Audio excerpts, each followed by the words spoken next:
Kumusta mga kasaliksik? Ang ating daigdig ay naglalaman ng mga bagay na sigurado akong hindi mo pa nakikita, kung saan habang patuloy ang pagdaan ng panahon ay padami ng padami ang mga nadidiscovering misteryoso at nakakagulat ng mga bagay na ito. Kaya mula sa time travel ng huling tao sa mundo hanggang sa lumilipad na barko ay pag-usapan natin ang 10 misteryosong bagay na hindi mo pa nakikita. Kaya kung handa ka ng malaman ng mga ito ay simulan na natin. Number 10, huling tao sa mundo. Maniniwala ka ba kung sasabihin ko sa iyo na mayroong mga video na nagsasabing nanggaling pa sa taong 2027? Ito ang mga ina-upload ng isang lalaki na ayon sa kanya ay nakuhanan sa ating hinaharap, kung saan talagang makikita na wala ni isang tao sa mga lugar na kanyang pinupuntahan dahil siya na raw ang pinakahuling tao sa buong mundo. Naging extinct na daw ang lahat ng tao sa taong 2027, kung kaya't ang lalaki na ang nag-iisang tao sa ating planeta na talagang gumulat sa lahat ng nakapanood dito, kung saan matapos pag-aralan ng mga eksperto ay nakita nila na may mga makinarya at imbensyon na mapapanood sa video na talagang futuristic kumpara sa ating kasalukuyan. Kung kaya't madaming mga tao ang naniniwala sa nakakagulat at nakakatakot na video na ito na nagsasabing mawawala ang lahat ng tao sa malapit na hinaharap.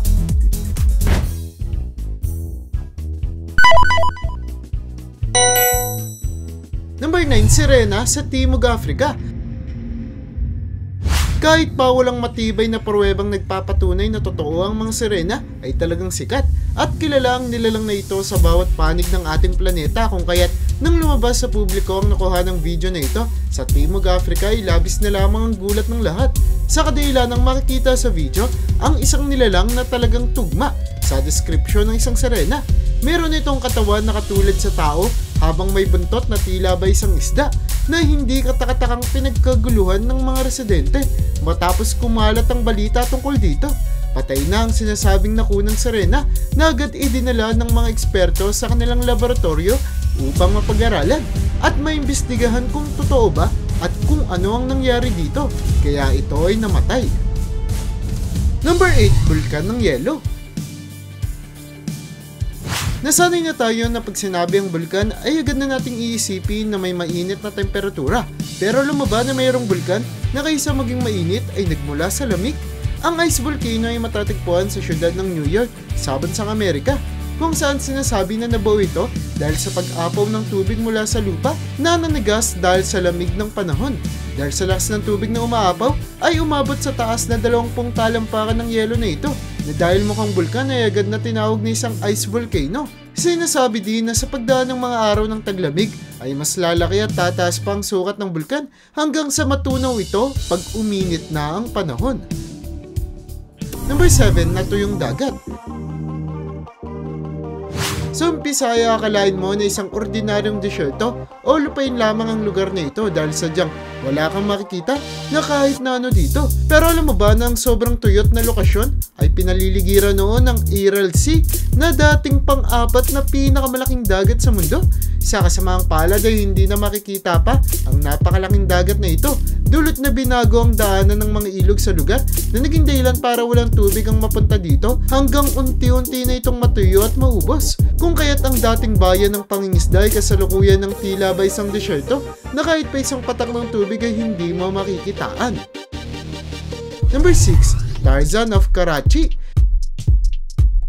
Sa siyudad ng Karachi sa bansang Pakistan ay makikita ang isang binatilyo na tinaguriang Tarzan of Karachi. Dulot na kaysa manirahan siya sa siyudad o loob ng nayon ay mas pinili niyang tumira sa loob ng kagubatan na para bang si Tarzan. 8 taon na siyang naninirahan malayo sa sibilisasyon, dulot na namatay ang kanyang mga magulang na naging dahilan para wala nang mag-alaga sa kanya. At dahil sobrang taas ng renta sa mga bahay sa kanilang bayan, ay naisip niya na lamang na manirahan sa puno upang hindi niya na kailanganin pang gumastos. Mahirap man ang kanyang pinagdadaanan ay gumagawa naman siya ng paraan para maging matino ang kanyang tinutuluyan, kung saan naglagay siya ng mahihigaan sa loob ng treehouse na kanyang ginawa, lutuan at lababo para mapagkuhanan ng tubig kung saan siya maghihilamos tuwing umaga, habang nagtatrabaho naman siya bilang tagahugas ng sasakyan para may pambili ng kanyang mga pangangailangan sa pang-araw-araw niyang pamumuhay. Number 5, Kangina Grapes. Alam mo ba na mayroong kakaibang ginagawa ang mga taga-Afghanistan na sadyang gumulat sa lahat ng nakakita rito? Ito ay ang kanilang ginagawa na tinatawag na kangina, kung saan kaysa ilagay ang kanilang mga ubas sa loob ng ref para mas mapatagal ang mga ito, ay mas pinipili nilang ilagay ang prutas sa loob ng kangina o dalawang bowl na gawa sa pinatuyong clay o putik na kanilang pagdidikitin upang ito ay magsara at hindi mapasukan ng hangin. Agad nilang ibabaon sa lupa ang mga kangina upang maimbak ang ubas na kanilang pwedeng hukayin kung kailan nila ito kakailanganin. Kung saan kadalasan lang ginagawa ang ganitong tradisyon para may magamit silang ubas sa kanilang handaan tuwing Pasko dahil sadyang kakaunti na lamang ang ubas na maibebenta dito na mayroon pang matataas na mga presyo. Number 4. Sagradong ilog ng foam. May kakaibang phenomenon ang nangyayari sa ating mga ilog at lawa na pinaniniwalaan ng mga taga-India na sagrado. Kung kaya't sa ilog ng Yamuna, kung saan nangyayari ang ganitong kaganapan sa kanilang bansa, ay madalas kang makakakita ng mga taong naliligo at nagdadasal sa kalangitan. Ang pagkakaroon ng mga foam sa tubig ay pinaniniwalaan nilang simbolo ng pagiging sagrado. Ngunit ang hindi nila alam ay nagmumula lang ito sa mga chemical at sewage waste na nanggagaling sa imburnal ng mga syudad na napunta sa tubig sa ilog at lawa na naging dahilan para bumula ang mga ito. Kung kaya't kahit na pinaniniwalaan nilang sagrado ang mga ito, ay agad silang pinatigil ng mga otoridad sa paglusong at pagdadasal sa ilog nung sakali mang makapasok sa kanilang katawan ay magdudulot ng peligro sa kanilang kalusugan. Number 3. Hilaw na pagkain.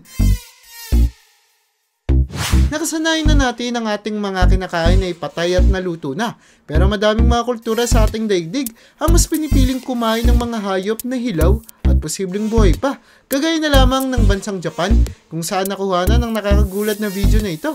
Kung saan nang kukuhanin na sana ang isang isda para ito ay kainin ay kinagat ng hayop ang chopstick na nagpapakita na ito ay buhay pa. Ang pagkain ng hilaw na isda at iba pang mga seafood sa bansang Japan ay pinaniniwalaan nilang mas masustansya kaysa doon sa mga luto. Ngunit ayon naman sa mga eksperto ay dapat mag-ingat kung nanaising kumain ng mga buhay pa ng mga hayop dahil posibleng kaysa sa ating sikmura sila dumiretso ay gumalaw sila habang nilulunok at mapunta sa lugusan ng ating hangin na magiging dahilan para hindi tayo makahinga. Number 2. Dead man's finger fungus. Mayroong kabate na posible nating matagpuan sa ating mga kagubatan na kung sakaling makita mo ay dapat ka ng kabahan. At ito, ang dead man's finger fungus na mayroong itsura na tila ba kamay ng mga patay na gusto ulit bumangon sa lupa. Ayon sa mga eksperto, ay kung sakaling makakita ka ng dead man's finger fungus, malapit sa iyong lugar ay dapat mo agad itong ibigay alam sa mga otoridad. Sa kadahilan ng tumutubo lamang sa patay o naaagnas na mga puno ang kabute nito. Kung kaya't pag nakakita ka nito, ay namamatay na ang punong malapit sa inyong lugar na kung sakali mang hindi magapan, ay magiging dahilan para maubos ang kagubatan at mamatay ang mga halaman na sadyang makakasira sa kapaligiran at pamumuhay ng mga tao. Bago tayo dumako sa una sa ating listahan ay gusto kong tignan ninyo ang larawan na ito kung saan makikita ang isang nakakatakot na imahe na nakasilip sa isang CCTV ng isang bahay. Madaming mga investigasyon ang isinagawa para malaman kung ano ang nilalang, kung saan may nagsasabi na isa itong kwago, habang ang iba naman ay nagteteorya na isa itong halimaw. Ngunit dahil wala nang kahit na ano pang balita tungkol sa larawan, ay hindi na nabigyang linaw pa kung ano ba talaga ang nilalang. Number 1. Lumilipad na barko. Ang sasakyang Airfish 8 ay talagang gumulat at nagpamanga sa lahat ng nakakita rito. Sa kadahilan ng ang sasakyan ay tila ba isang eroplano na para lamang sa transportasyon sa dagat. Dulot na madalas na ginagamit ito para maglakbay ang mga turista sa karagatan o kaya naman ay makapamingwit ang mga tao na kadalasang ginagawa gamit ang mga barko. Kung kaya't sinasabi na ang Airfish 8 ang makabagong paraan para maglayag sa ating karagatan.